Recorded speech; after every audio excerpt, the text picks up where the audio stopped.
tenía la certeza de que iba a ser jugador profesional. Que siempre tuviste la ilusión y que siempre admiraste a tu papá y lo veías como un héroe. Que los comentarios dijeran que estaba ahí por ser hijo del Chaco. Y que tú, a pesar de ser muy chico, tomaste la decisión y entendiste que eso no era tu carga. Estoy muy lejos de los sueños que quiero alcanzar. Yo realmente dejé de escuchar a los demás cuando empecé a confiar en mí. Y a los 17 años te encuentras con una de las situaciones más complicadas que creo que te ha tocado vivir. Había probabilidades de que yo dejara de jugar fútbol, ¿no? ¿Cuáles crees que han sido los sacrificios más grandes que hiciste? Era uno más del montón. Todas las decisiones las tomaste con un porqué. Voy a tratar de no compararme con nadie. ¿Qué es lo que te hace, güey, seguirte parando en la cancha y seguir haciendo las cosas bien? Y el último día llegó el Milan. Pues tienes que estar dispuesto a hacer cosas que el resto no haría. El ver hasta dónde puedo llegar y dar todo para llegar a donde quiero.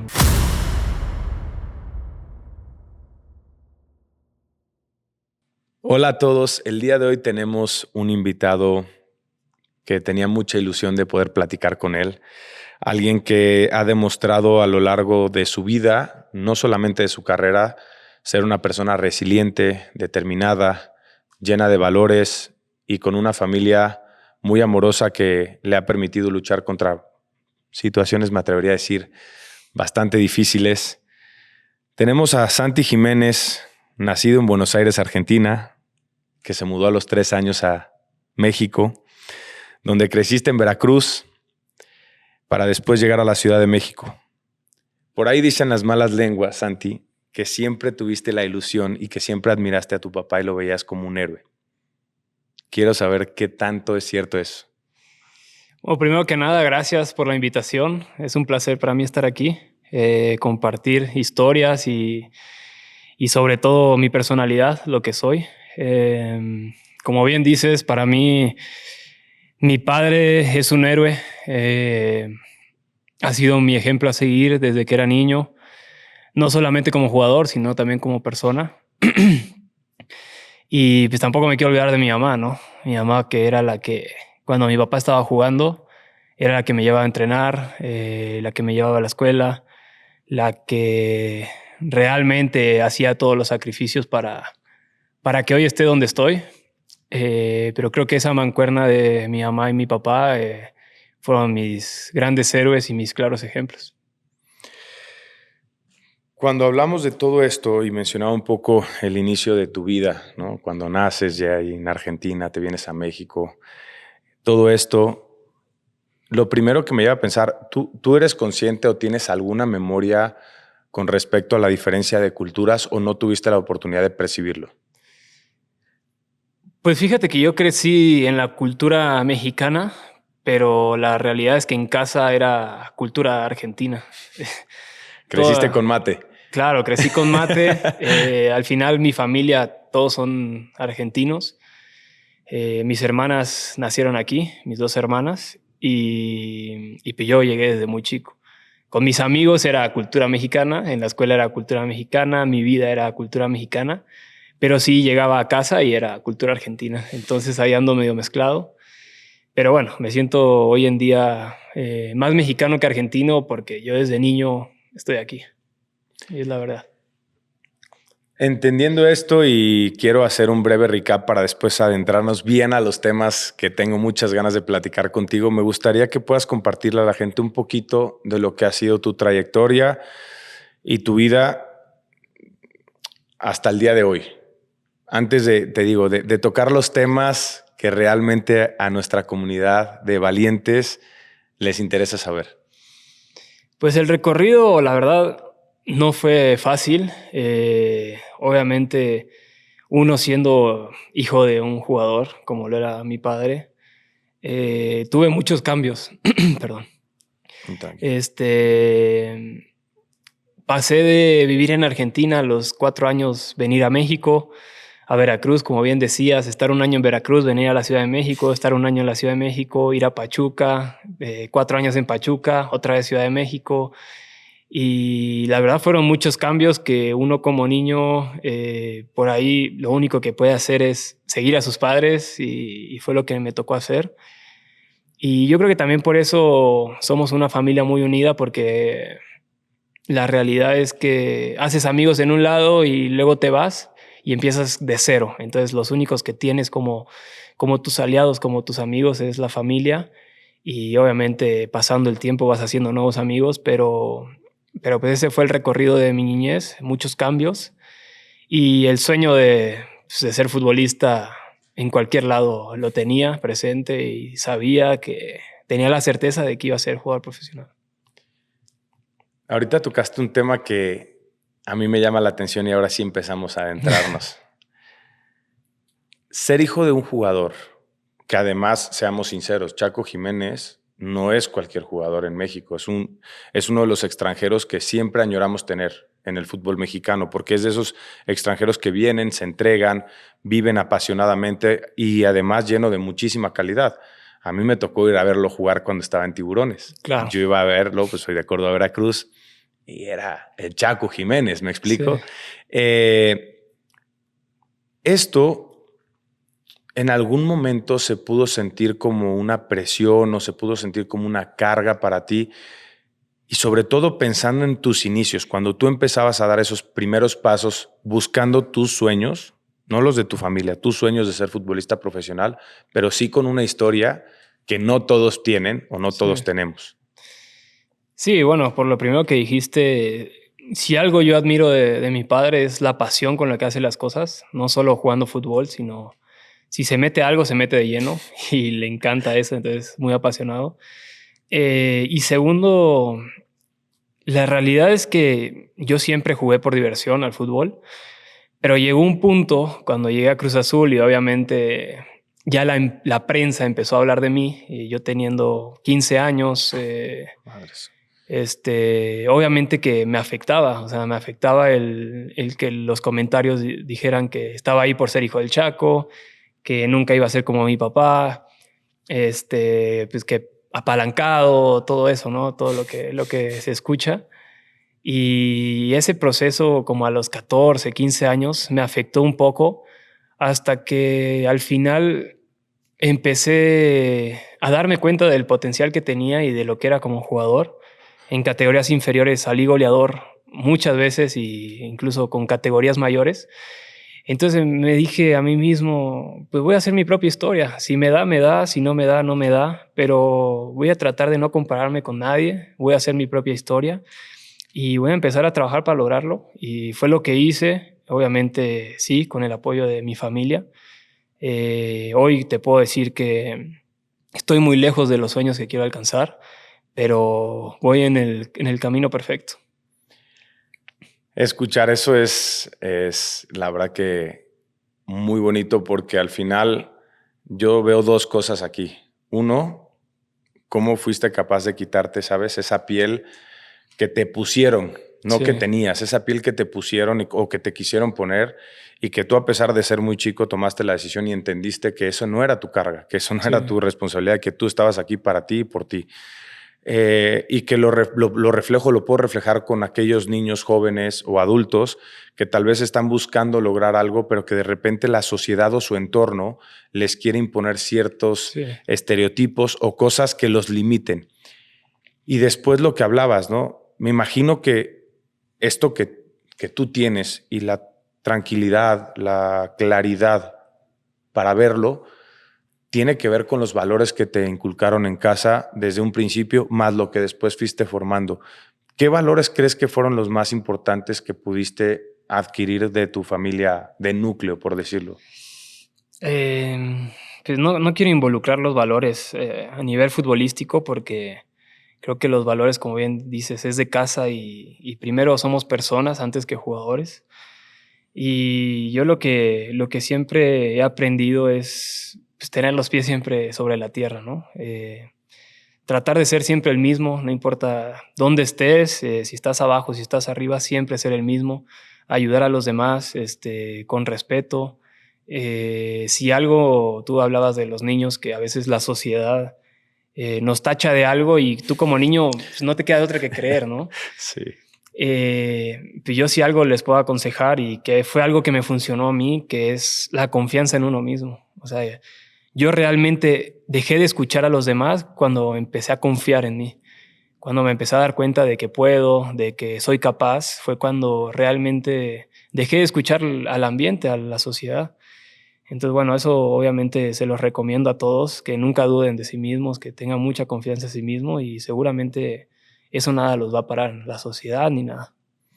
Es una de las grandes cosas que yo creo que además en nuestro país, ¿no? Por cultura tenemos que empezar a cambiar. Claro. Sí dejamos que nos afecte muchísimo lo que la gente piensa Sí. u opina de nosotros. Y muchas veces sin siquiera creerlo, que eso es todavía más cabrón. Ujú. Porque si de verdad la gente lo creyera, dices, bueno, pues igual y hasta medio te hacen tambalear. Pero hay Claro. veces que lo hacen simplemente por instinto o por cultura, repito. Sí. Y que tenemos la capacidad y el potencial de hacerlo.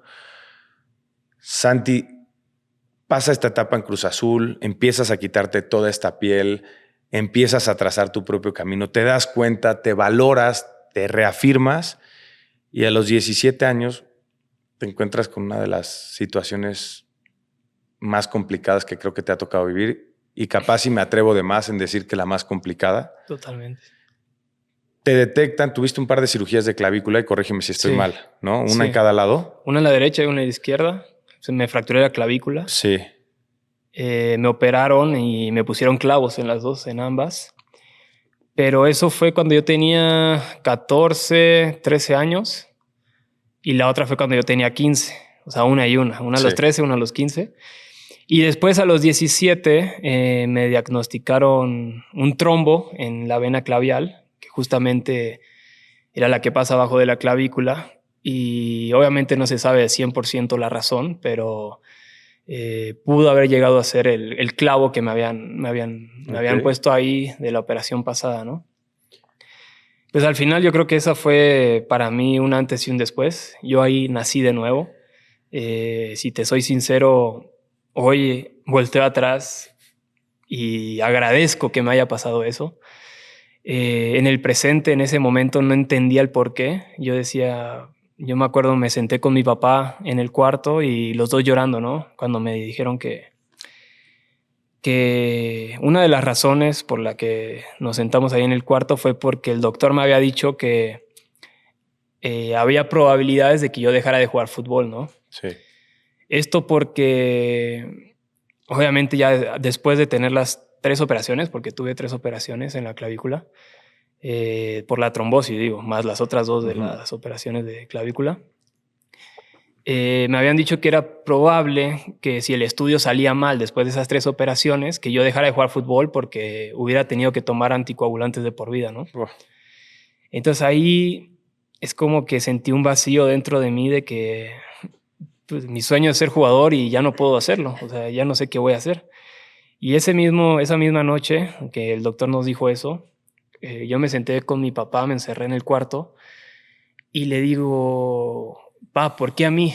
O sea, ¿por qué a mí si yo soy una persona buena, que respeto a todos, no hago nada malo? Como que no entendiendo el por qué. Claro. Y me acuerdo mucho que mi papá, estábamos llorando los dos, ¿no? Y mi papá me dice, la verdad es que no sé, hijo, a mí me hubiera gustado que esto que te está pasando a ti me hubiera pasado a mí, pero solo hay uno que sabe la respuesta. Y me señaló arriba. Y esa frase me quedó muy marcada porque ni bien acabamos la charla, yo me metí a bañar, me arrodillé en el baño y empecé a orar. Empecé a decirle a Dios como que, ¿por qué a mí? Que si tenía algo para mí aparte del fútbol, que no entendía el por qué, si mi sueño estaba con eso. Y fue como que un sentimiento pues, que no lo puedo explicar. Simplemente sentí un poder dentro de mí que me dio la seguridad de que todo iba a estar bien. En el estudio el doctor me había dicho que la vena tenía que recuperarse arriba de un 95% porque como somos deportistas, cuando hacemos ejercicios la vena se abre. Sí. Y normalmente estaba muy dañada la vena, entonces se podía reventar, ¿no? Entonces el estudio tenía que salir que la vena estaba impecable. Y llegó el último estudio y yo iba con una confianza de que iba a estar todo bien, de que iba despreocupado. O sea, mis papás estaban más nerviosos que yo y yo muy tranquilo. Y cuando me hacen los estudios, el doctor se asombra y me dice que fue maravilloso y todo. Y lo primero que le pregunto es, ¿qué onda? ¿Cuánto se recuperó la vena? Era otro doctor, no era el que me había dicho del 95%. Y me dice, no, pues un 95%. Y era lo que yo le había pedido a Dios esa vez que me arrodillé. Y ahí fue cuando dije, Dios existe y está haciendo este milagro en mí. Y ahí me di cuenta el por qué me hizo pasar a través de esa situación. Y era para encontrarlo. Para no tener solo un propósito futbolístico, sino un legado eterno, ¿no? Un legado de...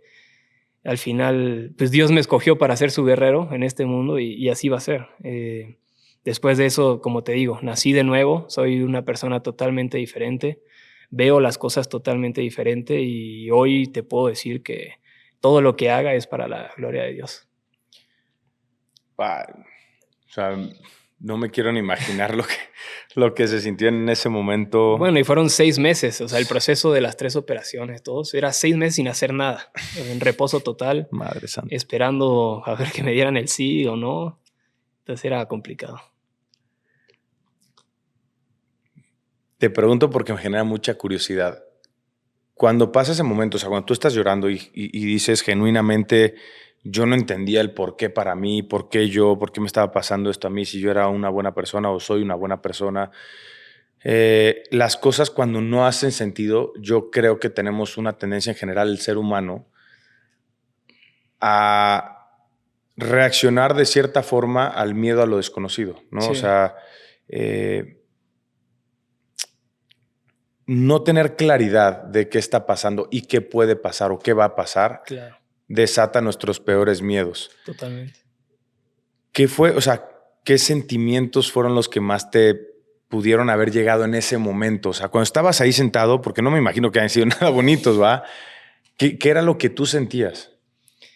Mira, yo ya no tenía a quién acudir, ni todo el dinero del mundo me podía salvar de esa situación, que era mi sueño.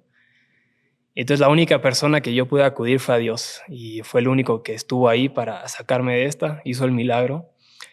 Pero sí, los sentimientos son de mucho dolor, de mucha tristeza porque yo no me veía en otro lugar que no sea en el fútbol y al final Dios al final algo aprendí muy, muy, muy claro de esto es que al final el tiempo te va a dar la respuesta de lo que te está pasando hoy, ¿no? Y el tiempo me dio la respuesta de que esa enfermedad fue para acercarme a Dios, nada más y nada menos. Hoy estoy lesionado y no entiendo el por qué. Más adelante voy a decir, fue por esto, por esto, por esto. Entonces, eso es lo que me da la seguridad y la esperanza de estar con Dios. Como te digo, es un sentimiento horrible el estar en esa situación, más porque ves que tu sueño se va así como un tren, pero después... pues en este caso Dios me jaló en el tren y me llevó y me dijo, tu propósito está en el fútbol. Y eso también me hizo afirmar y me dio todavía mucho más certeza de que voy a dar todo por el fútbol. O sea, voy a valorar que estoy aquí cada segundo. ¿Cuáles crees que han sido los sacrificios más grandes que hiciste? O sea, al final hay una frase que en algún lado la escuché y me encantaría, ojalá lo recuerde o lo encuentre otra vez para poder citar a la persona que le escuché o que le leí esta frase. Pero los sacrificios o la factura de la vida la pagas antes o después, ¿no? Uh-huh. Y quiero dar un mini preámbulo para que me entiendas el porqué de la pregunta. Cuando tú quieres alcanzar algo, quieres lograr un sueño, una meta, lo que sea, pues tienes que estar dispuesto a hacer cosas que el resto no haría. Y que esa es la diferencia entre el que llega y el que no llega, el que lo logra y el que no. Y el que no está dispuesto a hacerlo, la factura es no llegar, no lograrlo. Sí. De verdad me genera curiosidad. ¿Qué sacrificios, tanto físicos, mentales, emocionales, qué sacrificios tuviste que hacer en ese proceso de 6 meses hasta que pudiste terminar de superar esto y regresar, ya sabiendo que tenías la certeza de que iba a ser, que Dios estaba contigo, todo lo que ya nos mencionaste? ¿Qué sacrificios acompañaron a todo esto desde tu persona para seguir en tu camino? Pues como te digo, yo fui una persona nueva. Yo antes de eso te podría decir que era uno más del montón. No hacía ningún sacrificio para llegar. Es más, yo creo que si no me hubiera pasado eso, no sé si llegaría a primera división porque no hacía ese extra, ¿no? Y después de que me pasó esto, es como que le dediqué cada segundo a mi sueño y, y dejé a mis amigos de lado, obviamente con contacto y eso, pero pues ya no salía con ellos. Empecé a entrenar doble turno, empecé a alimentarme bien, empecé a investigar cómo yo podía ser mejor cada día. Y pues a mí me gusta, bueno, hay una palabra que me encanta que es poder, que para mí es cuando estás por tomar una decisión, eso te aleja o te acerca a tu propósito, ¿no? A tu sueño. Y empecé a tomar decisiones así, que me acercaran al sueño, que me acercaran al sueño. A los 18 años les dije a mis papás, me voy a vivir solo en México. Estando aquí. Estando en México, sí. Quiero crecer también como persona, como ser humano. Me voy a vivir solo. Voy a pagarme lo mío. No quiero que se hagan cargo ya de mí. Y me fui a vivir solo. Estuve de los 18 a los 20, si no mal recuerdo. Y de ahí pues, fue cuando me vine a Europa. Y pues ya tenía obviamente el callo y la experiencia de estar solo. Creo que fue una gran decisión y como te digo, son muchos los sacrificios que uno tiene que hacer para poder lograrlo. Y así fue. Yo creo que esa es la diferencia. Ahí está, entre el que está dispuesto a pagar la factura desde antes para obtener los beneficios después y no el que quiere vivir para después pagar la factura, ¿no? Totalmente, y tú lo habrás vivido también. O sea, ¿cuántos compañeros tenemos al lado que pues, tienen la misma calidad que nosotros, tienen el mismo sueño, pero al final el sistema o lo que hacen no les sirve como el sueño tal? Sí, cuando no tienes, o sea, puedes quererlo o puedes soñarlo, ¿no? O sea, por algo se llaman sueños. Y después está el que quiere y está dispuesto a. Totalmente. Y tú lo fuiste. Y de ahí me lleva esto a otra gran etapa en tu vida. Tu papá, referente en Cruz Azul, sí, luchó por darle el título a la máquina por muchos años. Pasas por todo esto, cambia tu vida, empiezas a tomar decisiones, que además eso es bien importante. A toda la gente que esté escuchando, de verdad, no dejen de lado este punto que acaba de tocar Santi. Todas las decisiones las tomaste con un porqué. Sí. Por y para tus objetivos, por y para tus sueños. Después de haber recorrido esto, de haber entendido, de haber todo, llega ese momento cumbre, ¿no? O sea, selecciona a los 19 años y logras lo que probablemente tu papá, y voy a partir en dos partes esto, o sea, selección y luego campeonato con Cruz Azul. Algo que probablemente lo añorabas disfrutar viendo a tu papá jugando y que te tocó a ti vivirlo y ser parte importante de eso. Sí, totalmente. ¿Cómo fue? O sea, ¿cómo fue eso? No, pues fue muy chistoso porque obviamente mi papá lo luchó 10 años. ¿Y tú se lo quitaste? Hijo de tu madre, tenías que sacarlo. Y pues nada, a mí me tocó estar 1 o 2 años en primera y lograrlo. Y hay una frase icónica de Shaggy, si no sé si la habías escuchado. A ver, tírala, güey. Fue como... No mames, estuviste 10 años chingándole y tu hijo en 1 año te chingó. Algo así le dijo. Entonces... nada, pues nada, obviamente... Pues, ¿qué puedo decir? Me tocó en una época muy hermosa de Cruz Azul que pues hicimos récord de victorias, teníamos un equipazo. Creo que pasamos por encima a todos los equipos contra los que nos enfrentábamos. Y creo que fue una descarga también, yo como aficionado de Cruz Azul, el poder ya levantar la novena al fin. Después viene selección, debutas en selección. Me imagino un gran sueño, ¿no? Totalmente, totalmente.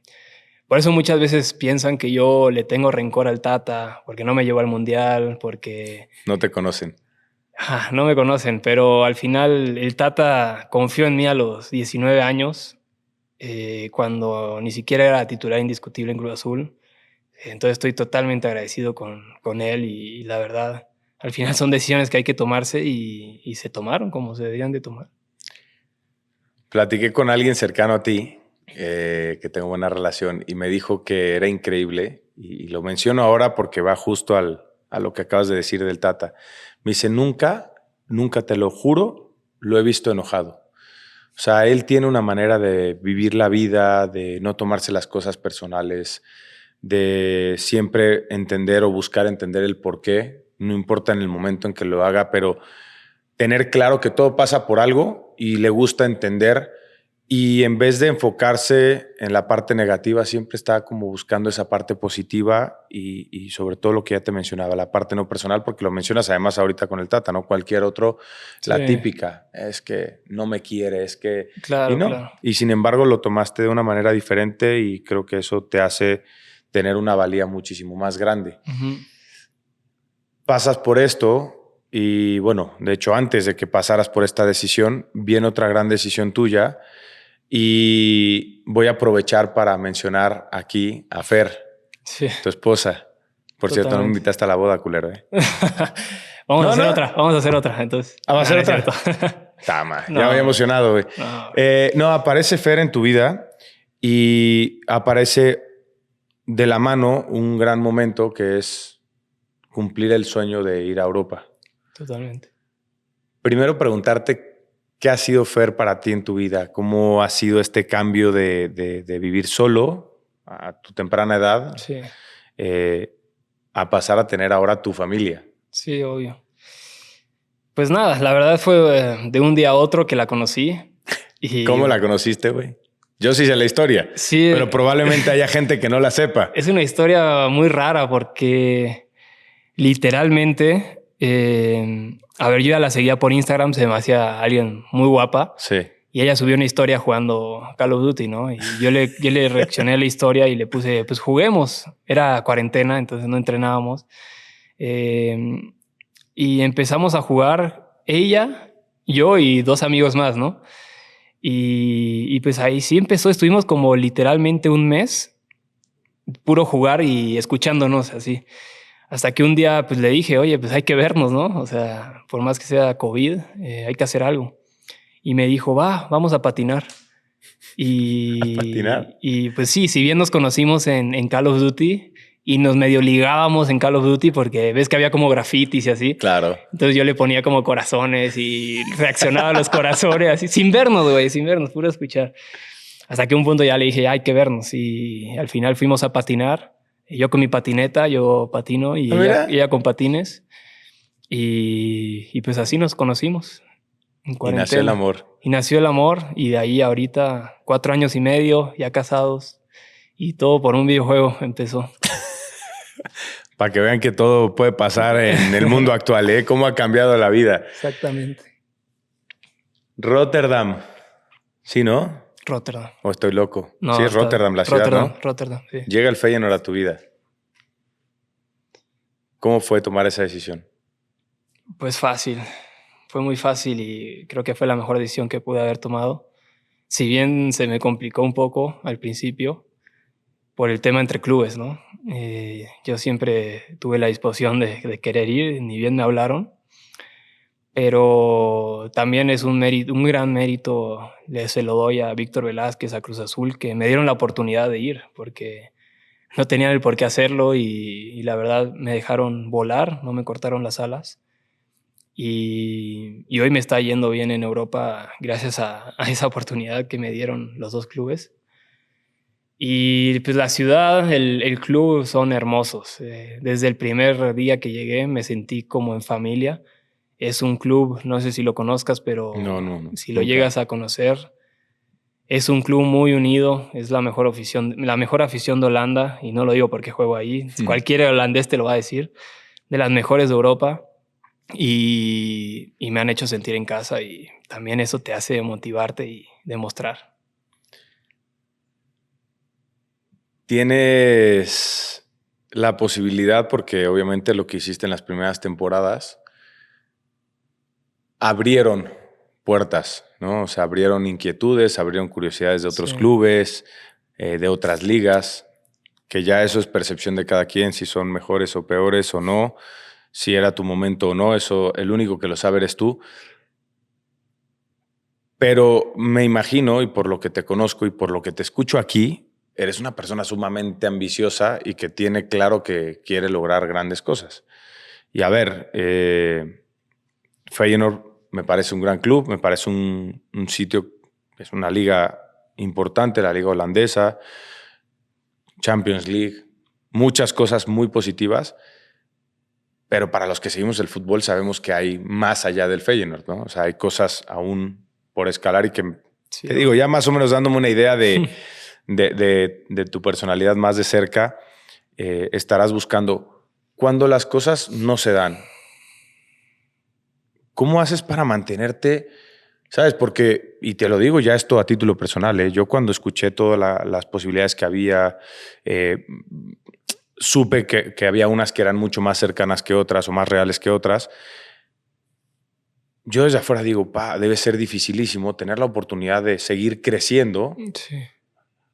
Porque al final para crecer tienes que salirte de la zona de confort y yo creo que tú ya te estás empezando a acercar en el Feyenoord a tu zona de confort y no es porque seas una persona que le guste, sí, sino porque al final estás llegando al tope que te puede ofrecer un club y una liga como la holandesa y que para eso tendrás que, o sea, para superarlo sí, tendrás que seguir.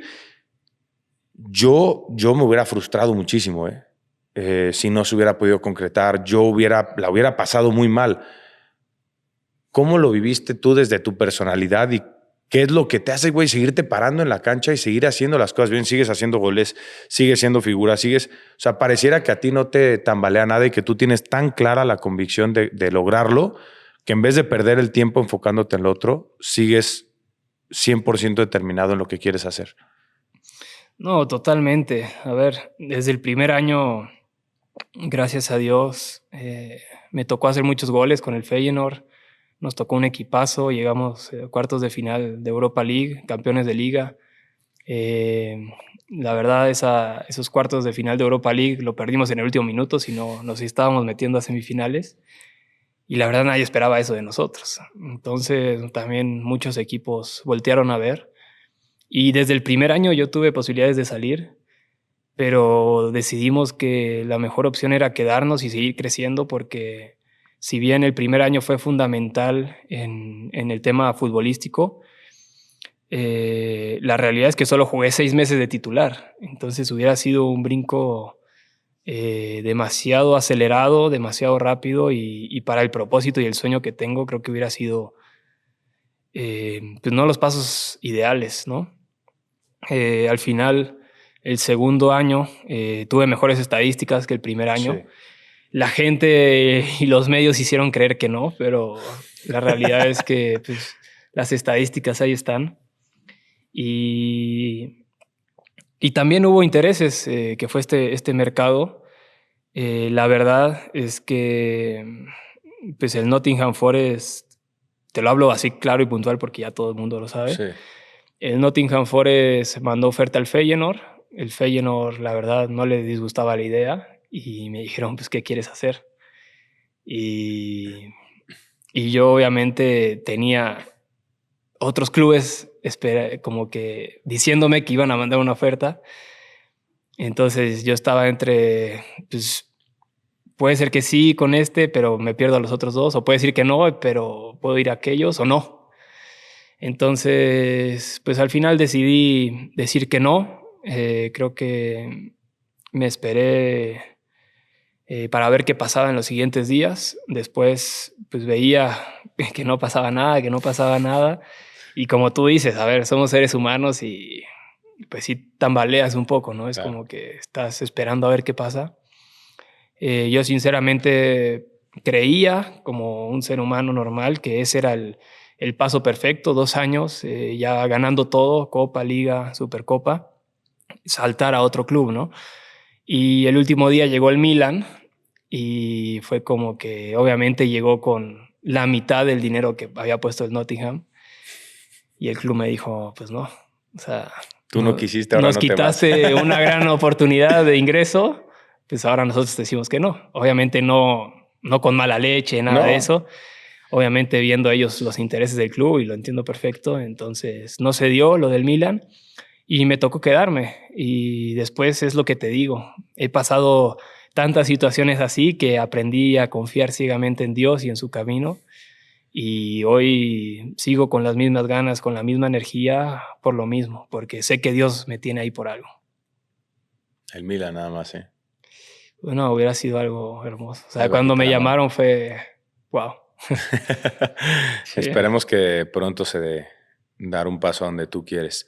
Y justo aprovechando, apalancarme en este club que pudo haber sido y no fue, me gustaría saber un poco tu actualidad, pero sobre todo, ¿qué es lo que quieres? O sea, ¿a dónde apuntas? Porque no te veo miedo de hablar y de poner en la mesa lo que quieres, ¿sabes? Que sí, yo creo que es el primer paso para acercarte a lograrlo. totalmente. A ver, yo creo en algo muy importante, es que si tú lo dices sobre la mesa, te metes más presión a ti mismo. Entonces eso te hace darle más duro, darle más duro. A ver, yo creo infinitamente que voy a ser el mexicano más goleador de la historia de México.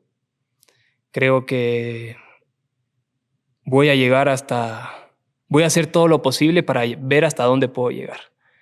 Y sé que voy a estar en uno de los mejores equipos del mundo. No te voy a decir cuál porque me quemo si no. No lo digas, no lo digas. Pero, pues nada, siento que voy a hacer historia como jugador mexicano y lo tengo clarísimo y nadie me va a hacer dudar de eso. Y pues en unos años hablaremos y veremos si sí o si no, ¿no? Tendremos que juntarnos en un par de años más adelante Totalmente. para ver si sí o si no. Yo también creo que lo vas a lograr. Yo confío en cuando alguien,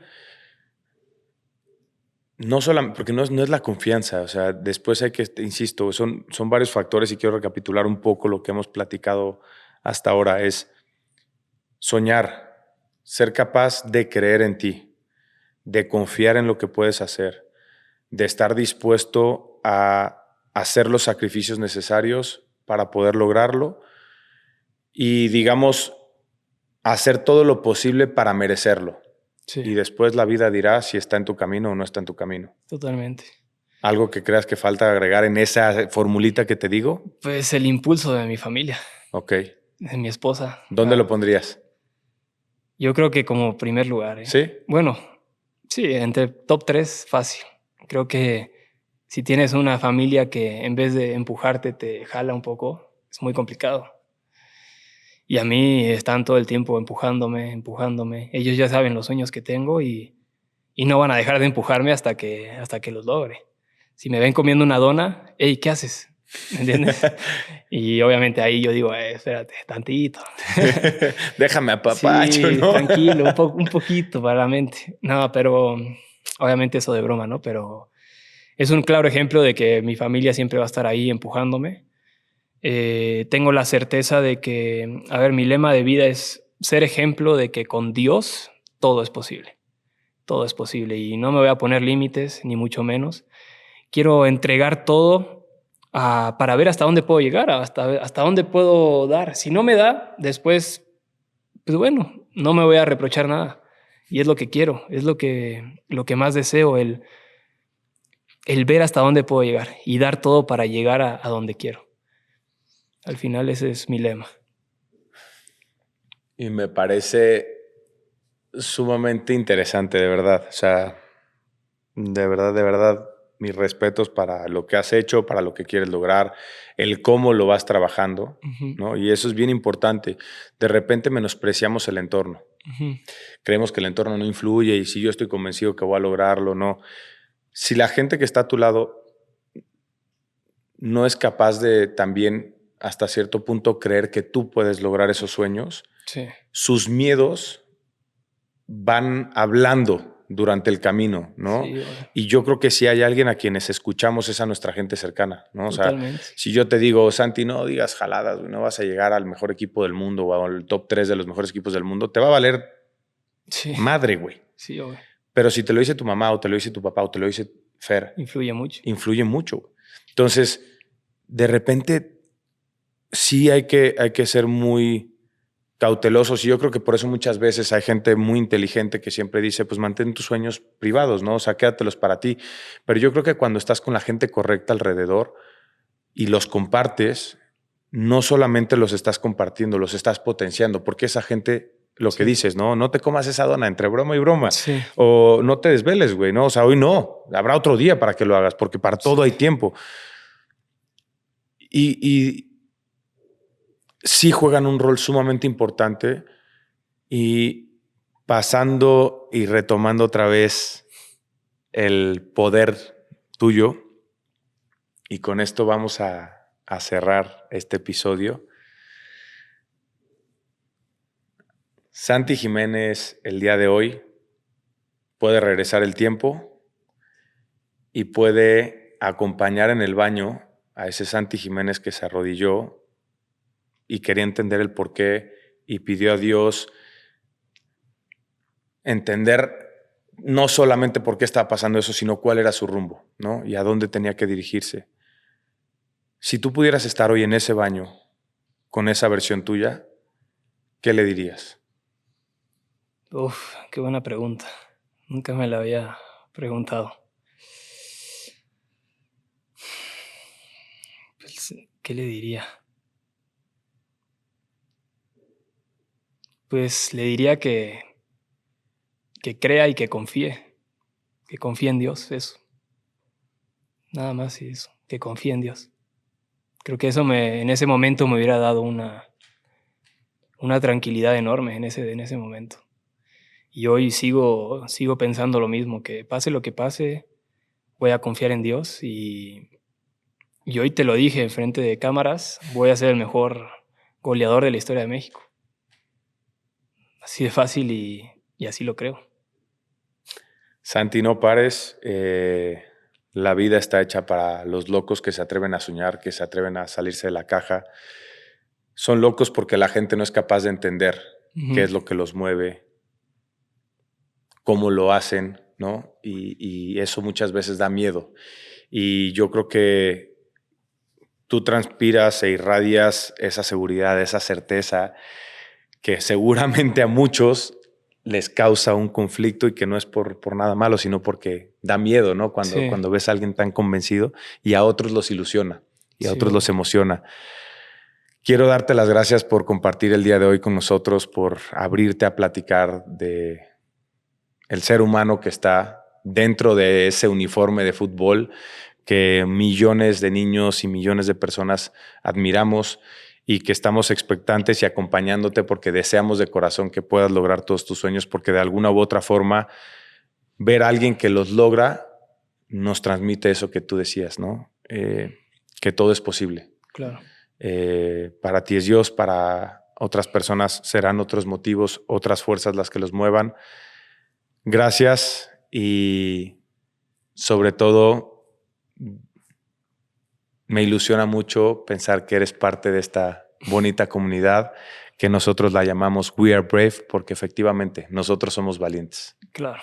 No, me encantó el nombre y obviamente el podcast que hicimos.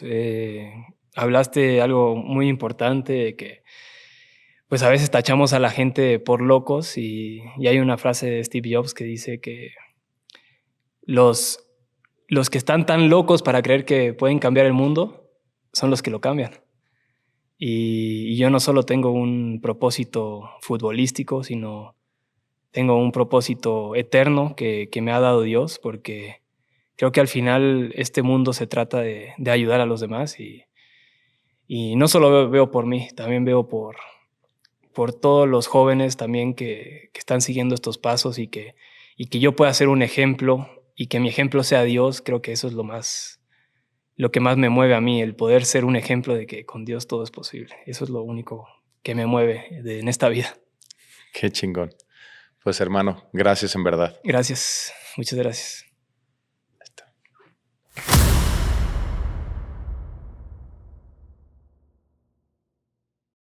Si te gustó este episodio, no olvides suscribirte a nuestro canal, activar las notificaciones para que no te pierdas ningún episodio, obviamente compartirlo y dejar tu me gusta. Nos vemos en el siguiente episodio de We Are Brave.